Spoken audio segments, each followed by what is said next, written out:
页，我现在如果后天要差不多要更早，最晚6点半，不然6点半太暗。那其实后天的7页要更早。At the end of the day, is you're just left with the story. That's all I'm interested in trying to tell. There is no such thing as being starting good movies or bad movies. And you know, Hitman is a good movie just because it started with a good script and it started with a great character and a great idea.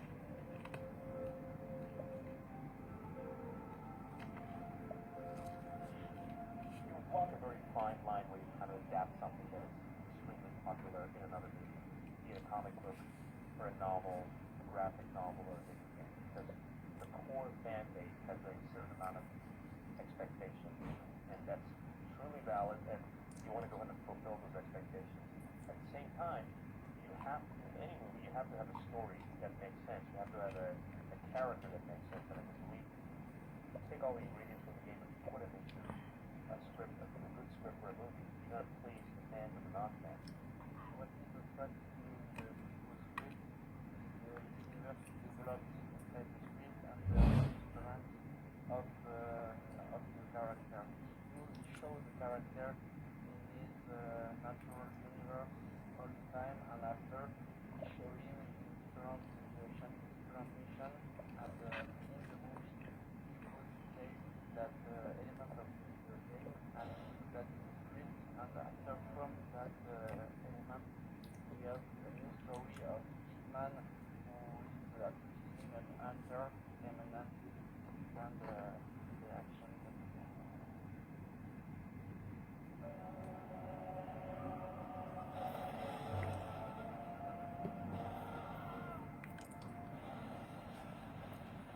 Well, when Fox called us and said, what do you guys think about Xavier and sort of became very familiar with his work very fast, and two things were apparent. He was an incredible shooter. He could shoot this kind of movie as good as anybody out there.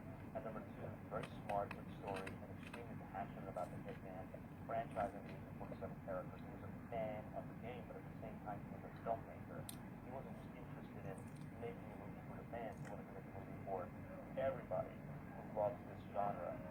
I was a leading fan after return from my first documentary from Europe. He showed the movie to Fox, and after Fox brought me to the direction of Hitman.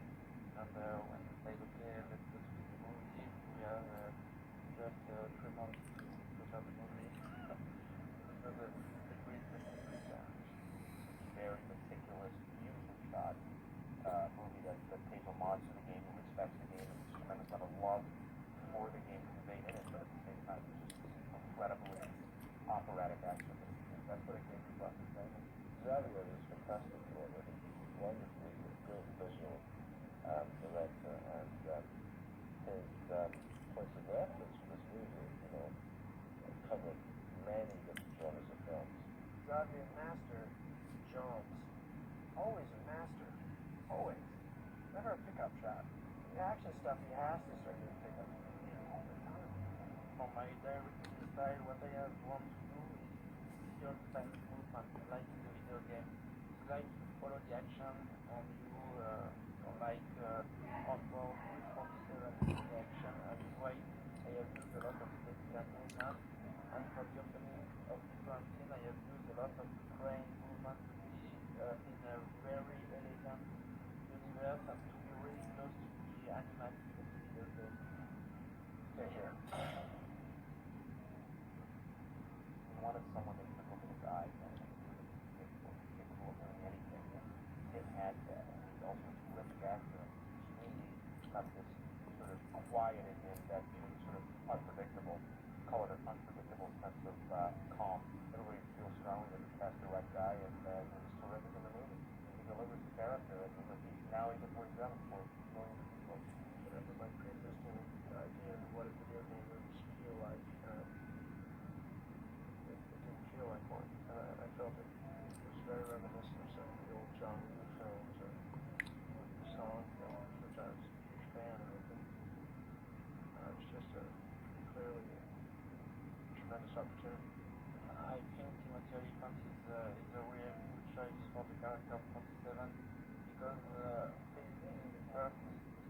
can add the two face, so it couldn't be everyone. And after that, it's great actors to give you some great world, very dark, and to have sort of emotion coming inside him, and you can feel him fast to a dark emotion, to a sad emotion, in a very, very good time.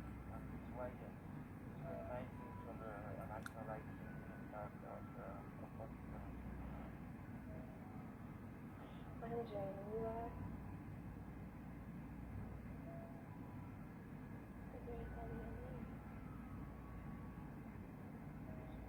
I think 47 is very different than the other year in the other movie because it's a year really elegant, really classy, and very efficient. And What I thought it was interesting to explore was sort of this the quietness and the loneliness. It almost felt like a traveling salesman kind of quality to it, and it was kind of fun to explore that side. 47 just hero, called hero, and people very violent manner, and he meets a girl, and when that girl organized and cook, he became more human, and he understand a little bit more why he do that, and he became to be afraid that what he done. I think he gets touched by her because he sees a little reflection of himself in her. And that happens when he notices that he has a tattoo too on the back of his head. And she has a tattoo on her cheek. So I guess that's what made him feel close to her. He can identify himself to her somehow. And that's where it starts. That was the part of the story that I thought was the most attractive. That you had these two people that were very damaged, and I thought there was something without betraying type of character. 47 and that to be between the source material to be able to find just a smidgen of a love story in there. I thought it was really nice. I think what's really interesting in the relationship between him and Olga is the sort of mismatch between them because they all the time have a sort of exchange very strong in the scene, and they give the best of them for all the lines they got to help them to be the best they can. Stop talking. You're looking for a reason not to kill him. I don't really have one. I'm gonna whore by choice. She's kind of a lonely soul, because she is trapped by this man, her boyfriend, Bennifer, and who she doesn't love, and she's there against her will. She did a fantastic job. I really just did a fantastic job. And I feel very fortunate to have been able to work with her, and feel fortunate that she was really in the movie at all. But, she had a tough job. That part was a difficult part. Asks a lot of an actress. I really can't say enough good things about her. Most of the time I worked with Timothy, and most of my scenes are with Timothy. He was the person who made me comfortable on the set, and with Seth, yeah, but he was, because he was my partner, he did a great job.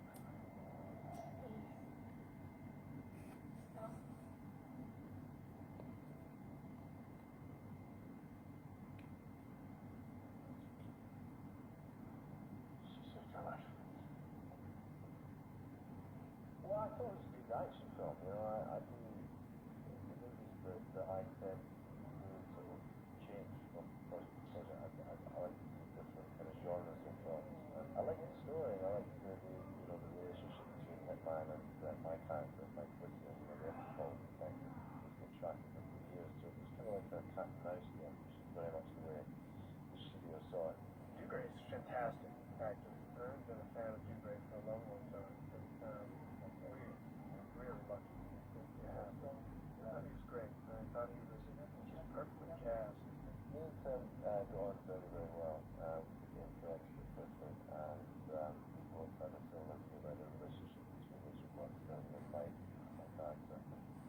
And, through the course of rehearsals, we both wanted to go in the same direction with the relationship that the two of them had, and we had a great time working together. It's a fantastic film, and I like them enormously. In our story, we sort of explored this idea that these guys are sort of the two sides of the same coin. 47 looks at him and sees his ability to kind of function in society, and yet he's got blood on his hands, and so that becomes the fascination for the character. I think, first of all, he's obsessed with it because that's his job. He's been tracking this guy, this agent, this assassin for many years, and he knows every hit that was done, of which there are many, and I think he's quite obsessed with tracking this assassin down. My character's 2 steps ahead of most people in the movie, but 1 step behind Agent 47, so he's really against them, and they come face to face a couple of times in the movie, the beginning, and the end, and in the middle. And I think the relationship is quite intriguing as to what it is they think about each other when they finally meet. And I think there is a lot of respect in Agent 47 for my character and my character for Agent 47. But it's good with the great gun because that's really interesting dark side inside him. And for the character of Mike Nichols, it's really interesting to have the character really elegant like Great, but with that really dark attitude, dark side he can give to the character, and you cannot know if it's a bad guy or a good guy, but you know he got a good intention, but you know also he can be really dangerous. Like, well, comes on. It took me a minute listening to Gemma. You're telling me to fuck off. Of course, that's what a good man. One of him the whole best. But leave his intelligence work to the FSA. Robert Knepper is amazing story on the movie because when we have begun to work on the movie together, he has learned some Russian line, and he brings a lot of ID on the character. He asked for to add an earpiece, like he spoke all the time with the KGB, and he searched all the time. He's an actor really in the details of the different elements, and he wants to build his character with a lot of outside details to give to him some credibility, and you have to feel the characters really true, and that is really strong with Robert. Xavier is an amazing director. He's one of my favorite directors I've ever worked with, and what I love a lot about him is his childlike quality, and children don't explain. They just do it. There's not enough time, whether you're shooting a television show or you're shooting a movie, even though this movie, for instance, and maybe it's the way the French shoot, I mean, you can tell pretty quickly the style of something when you're in the moment shooting it. You don't need somebody to say, this is what we're going to do, and this is how we're going to do it. You don't need that. You just sort of do it. And then to have his reaction be, oh, yeah, so magnifique. It's all this great French stuff that you're surrounded by. It's terrific. Robert was good because we have quite a lot of scenes, myself and Yuri. So Robert Knepper was great, played a great Russian, and there's a very antagonistic relationship between the two of them because Mike, who is, he's very bright and he's been involved with these many government agencies throughout the years. He knows, he can smell instinctively what's going on here. There's some sort of cover-up. You did your job, and you did it very well. And for that, my boy, you should be proud. The notion of making movies like Hitman, you go for the best actors for the part. You almost don't need to get huge stars. Now, Tim and Doug Gray are big stars, and Tim was on his way to becoming a giant movie star. But you really want to go get the best actors for the part. I play a character named Belikov, Mikhail Belikov, and he is a politician. He is a bad guy. I think what is really interesting with Errol Thompson, who is playing Belikov, he got that elegance of Danish actor. He's really in a retention of the emotion. He's really cold on his acting, and he gives you something really human, really natural, but you can feel feel a lot of perversion behind, and it's really great because just with a look you can freeze you because you can be really afraid by his prestation, his performance on the movie. And for that, Rick is really great. In films, it's funny to play the bad guy. It's fun to be killed in a movie. It's funny to kill people. I had the best fun making this. I mean, I've never been killed so many times in a film. My head was blown off. I was shot in the head, and then I was shot 11 times after I did. On top of that, I'm lying as my own double in the morgue with a bullet, hole in my head. So it was like every day I was on the set, people were taking a shot at me.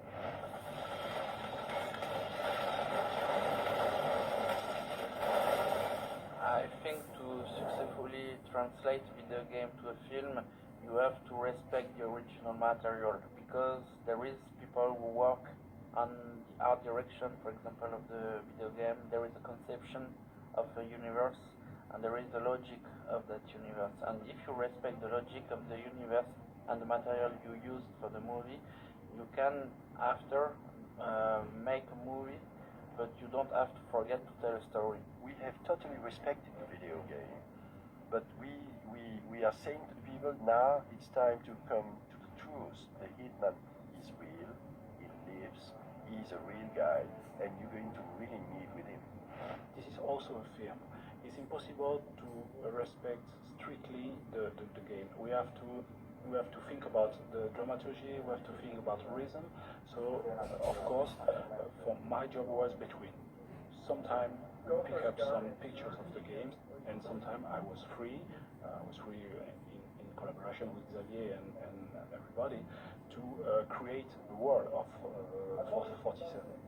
It was very cool to have a partnership with Laurent Barres and Hitman, because he gave me already the possibilities to shoot where I want in any moment of the days of shooting. And his way all the days he make a light from the top, and he give me the opportunity to move my camera where I want. And there is a lot of time where I want to use something like 4 or 5 cameras in the same time.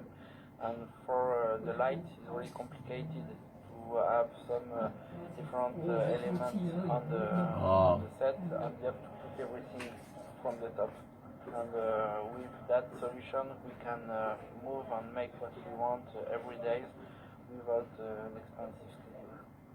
More or less, we have all the device for moving a camera on this film. We have hand camera, we have Steadicam, we have crane, tripod, dolly, cable cam. It was incredible, because every day we set the camera in so many different kind of positions that sometimes Xavier was lost himself. Said, what can I do? So, okay, we have this, we have this, we have this. I think we editing more or less 4,000 shots of film for for 1 hour and 30 minutes. It's very, very, very.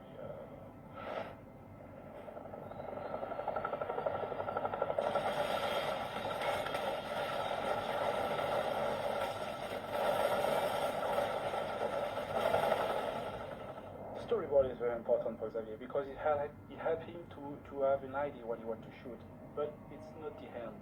When you shoot only the storyboard, at the end you are a little bit disappointed, because you have the feeling that the rhythm is too low.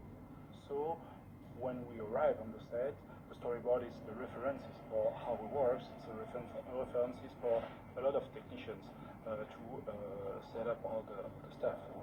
He is likely responsible for over 100 deaths. Let me show you what I mean. This is Ovi.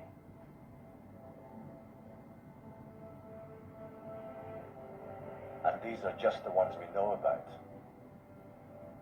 Are you beginning to get the picture? As the story takes us in the deep side of all Eastern Europe, provides to the film the dark side that we're looking for, with our modern and contemporary characters inside of that. This provides to the intensity and the violence of the film.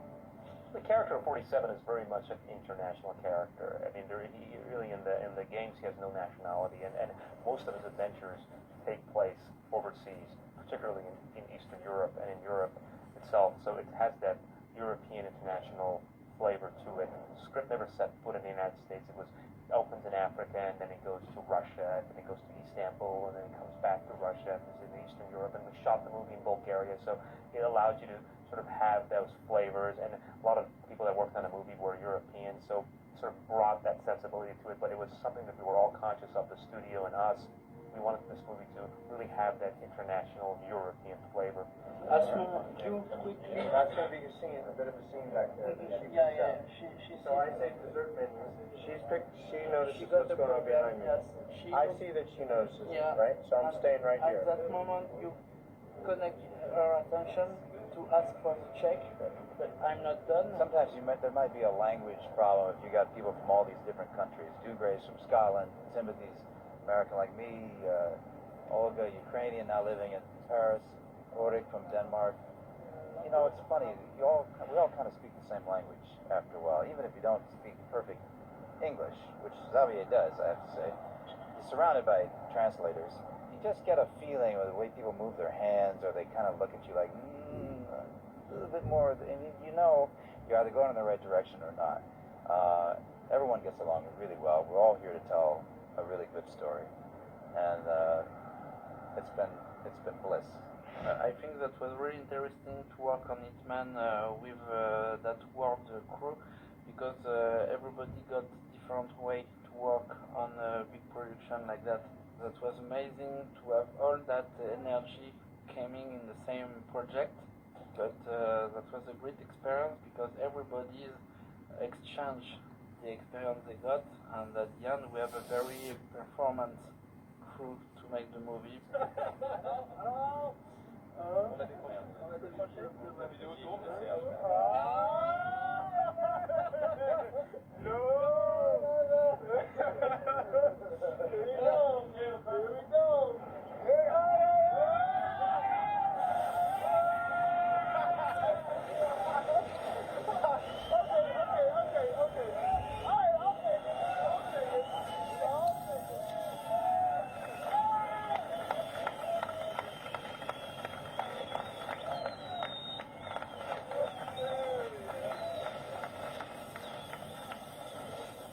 I think that Hitman are kind of sexy and they're sort of someone that people want to be and never will be. So it's kind of a fantasy, you know, the audience are taking on a journey with the character. And hopefully, you know, they can enjoy that experience, you know, from a cinematic experience point of view.